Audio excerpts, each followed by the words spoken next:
Lumière sur le festival vocal Le Fruit des Voix dont la 16e édition vient d'être lancée. Jusqu'au 5 novembre, le festival fait le tour du Jura, le temps de 17 concerts programmés par l'association Musique Appassionato. Annick Méchinet, directrice artistique de l'association, nous présente le programme. Bonjour.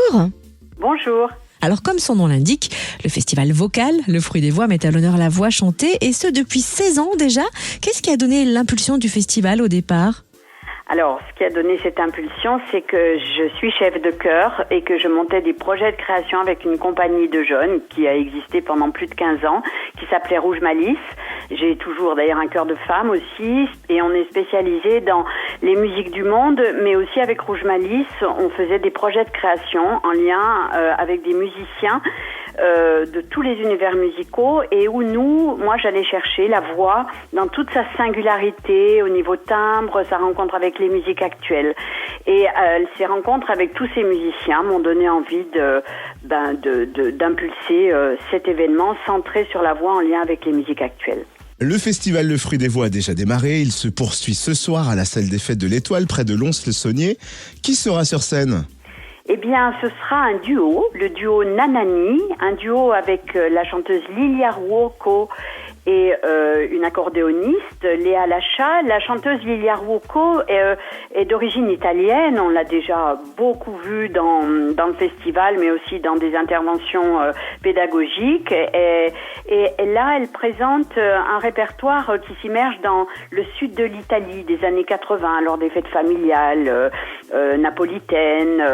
Voilà. Et donc, c'est vraiment une voix magnifique, c'est une grande sensualité, et on ne peut qu'inviter le public à venir à la salle des fêtes de l'Étoile ce soir, vendredi. Et donc c'est à 20h30, et puis demain, samedi, on se donne aussi rendez-vous à 20h30, mais cette fois-ci à la salle des fêtes de Bréry. Qui est programmé demain soir ? Alors, à Bréry, c'est une création de Juliette Z, alias Juliette Roussy, et la Zinuit. Il y en a comme ça plusieurs dans le festival, des univers tout à fait originaux et tout à fait magnifiques aussi autour des voix. Souvent des voix qui vont puiser dans l'histoire des voix du monde, des polyphonies du monde, mais où il peut y avoir, alors pour la Zinuit, ce sera à Bréry, à la salle des fêtes, et c'est là une création qui s'appelle Babel, et je dirais qu'elle va revisiter un peu l'impact d'une manière assez humoristique et caustique, mais aussi évidemment très musicale, l'impact de tout ce qui est l'informatique, Excel, la place qu'il a pris dans notre univers. Moi je l'ai vu à Lyon, c'est très très drôle, très bien fait, ça chante vraiment bien.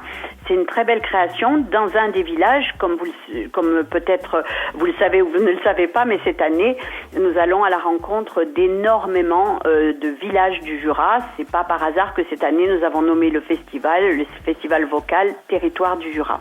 Et le festival propose des têtes d'affiche et de belles découvertes vocales. Quelles sont les têtes d'affiche de cette 16e édition ? Alors, on va dire la plus grosse tête d'affiche, c'est des gens qui tournent depuis pas mal d'années. Nous sommes en co-réalisation avec les Scènes du Jura et le Moulin, c'est l'Orchestre National de Barbès. Le 29 octobre à la commanderie à Dole. L'Orchestre National de Barbès, c'est une bande de plein de chanteurs musiciens qui depuis pas mal d'années écument les scènes pour faire découvrir, redécouvrir, revisiter les musiques issues de toute l'histoire du Maghreb. C'est festif, c'est fort, c'est beau, c'est puissant. Donc ils revisitent les mélodies populaires d'Afrique du Nord et bien sûr marquées du son de toute leur histoire et leurs origines. Grand moment pour nous le samedi 29 octobre, l'Orchestre National de Barbès à la commanderie.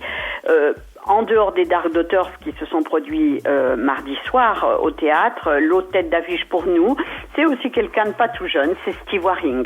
Steve Waring, le 30 octobre, au Bœuf sur le Toit. Steve Waring qui a bercé pas mal d'histoires d'enfants avec son matou, avec les grenouilles, chanteur d'origine acadienne qui va aussi à la fois chanter toutes ces chansons qui ont bercé les enfants. Il revisite 50 ans de carrière, mais aussi nous faire découvrir la musique de ses origines avec des musiciens et des chanteuses.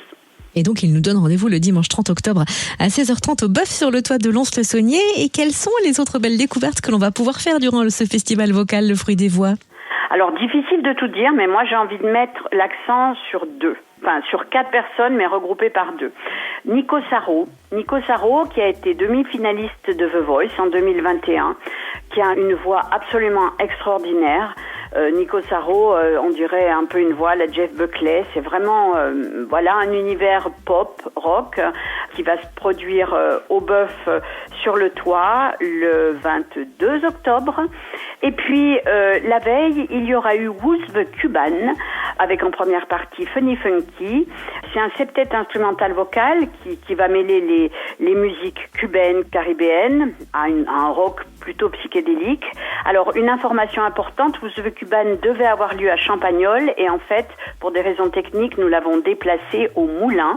Ce sera le 21 octobre, une belle soirée aussi festive en perspective, et on est en co-réalisation avec le Moulin. Les places sont bien sûr disponibles sur le site du Moulin.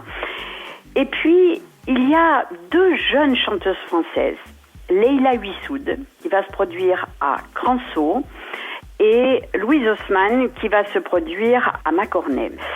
Cranceau-Autroche, Leila Huissoud, ce sera le 26 octobre. Alors ça, c'est 2 jeunes femmes, vraiment jeunes, qui ont moins de 30 ans, qui ont un univers extrêmement personnel, vraiment qui touche. Il y a des textes en français, il y a de l'humour, il y a beaucoup d'intériorité. Leila Huissoud, son spectacle va s'appeler La Maladresse. C'est une petite bonne femme qui a 26 ans, c'est incroyable. D'ailleurs, on sait qu'elle commence déjà à se faire son univers. Vraiment, je la recommande. Et puis, Louise Haussmann a quand même des textes et une voix. Elle est solo en accordéon et elle chante. Et vraiment, on pense à Barbara, on pense à Brel, tout en sachant qu'elle a vraiment un univers bien à elle. Donc voilà, bien sûr qu'il y aura beaucoup d'autres artistes, la compagnie Arcane, à Lons-le-Saunier, mais tout est dans notre site, donc on ne peut pas tout dire. Mais il y a vraiment plein d'autres artistes, des voix du monde à découvrir pendant ce festival. On retrouve en effet la programmation sur le www.lefruitdesvoix.com.